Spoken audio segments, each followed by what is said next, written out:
Hello, beautiful humans. If you are in the sustainability movement, you've probably either heard of or have experienced eco-anxiety. In today's video, I will give you how to manage your eco-anxiety and how you can deal with eco-anxiety in general. If you're new here, hi, I'm Taylor Britton, a teenager passionate about veganism and sustainability. Don't forget to subscribe and click that bell for notifications every time I upload, which is every Tuesday. The first thing that you can do to help combat eco-anxiety is to educate yourself. Trying to just base off something that somebody said one time about it and getting all worried about it is not going to help you. Yes, there are some disheartening facts, but make sure you know a lot of the statistics before you start worrying about incorrect or no facts at all.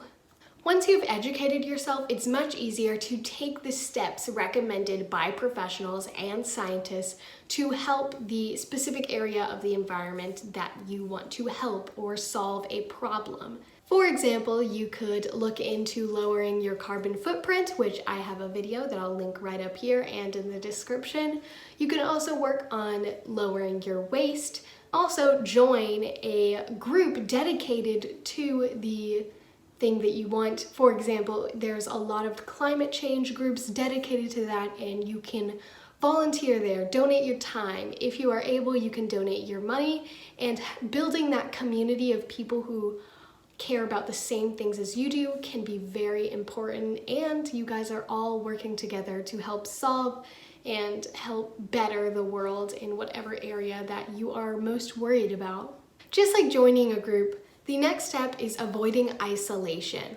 Connect with people in the community that care about the same things that you do. For example, again, if you really care about climate change, reach out to people on social media, reach out to organizations. When we can all meet in groups again, you can go out and join a protest or go to one of their meetings, or if they're having a volunteering event and any kind of things. But avoiding isolation in your problems can really help you feel much less alone and feel like there are people out there that have the same feelings as you and can really help build that community of people who maybe have already dealt with eco-anxiety in the past, and they can give you some more tips on how they overcame it, and people who may be feeling it right now.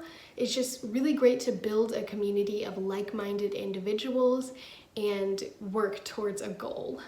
With problems surrounding the environment, such as climate change and pollution and waste and things like that, it can be very easy to get into the mindset that these things are completely unsolvable, which isn't true. Doing your research, finding a group, taking actions can help you find a tangible way to show that this can be solved. Because if you slip into the mindset that it's unsolvable, it would be so difficult and probably almost impossible to convince yourself to even do any work to help that problem if you've just already convinced yourself that it cannot be solved. I know for me, I was like, well, this is inevitable. It's all gonna go crazy. And I kind of thought, I was like, well, what am I even doing? And I had to kind of think to myself like, hey, this is not an unsolvable problem. I can do the work to help solve it. The next thing you should do is to connect yourself with nature. This is a way that you can ground yourself and keep yourself present while also building that love for nature. If you've kind of just been worrying about nature and you've kind of lost why you loved it in the first place, go outside and look at a flower, pick up a rock, go on a nature hike. Not only does this ground you, keep you present, let it really inspire you to do your best. The next thing is to get out of your house and go on a walk, run, bike ride, skateboard, whatever you do. And just first of all, this can get you moving and exercising, get that blood flowing, adrenaline pumping, and can really get your mind off of the anxiety for just a minute. And this really gets me out and thinking about what I'm doing instead of sitting there thinking about how the world is going to completely collapse because I had a plastic straw or whatever. But also you can think about it as you got out of your house, but instead of taking a car ride, which would have a much higher carbon footprint, you actually went and did something physical and used a different mode of transportation, even if it was just around your neighborhood, because you could have easily just taken a car ride around your neighborhood, but you chose a more carbon efficient way. So go you, you're doing great.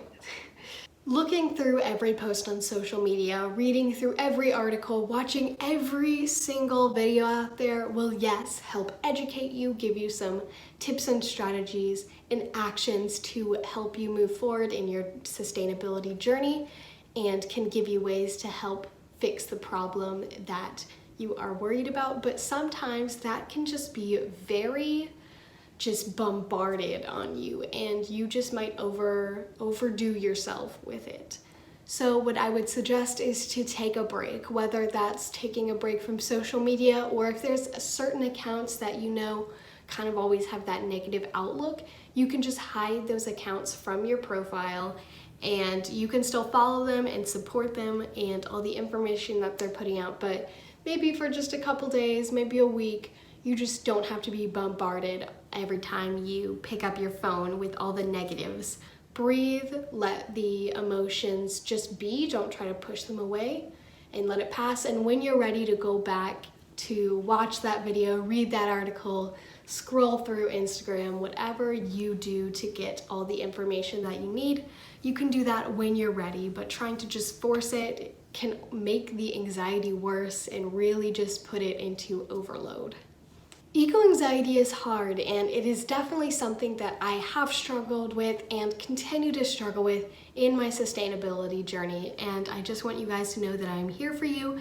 If you want to chat about anything else, my Instagram is @sustainableteen.us. Just comment on one of my posts, send me a DM, and I would love to talk to you about any feelings that you're having, anything more that you can do in a certain area. I know this video is very general, but I hope that you can take a second to breathe and feel good. And thank you guys so much for watching. Don't forget to like and subscribe, and I'll see you guys in the next one.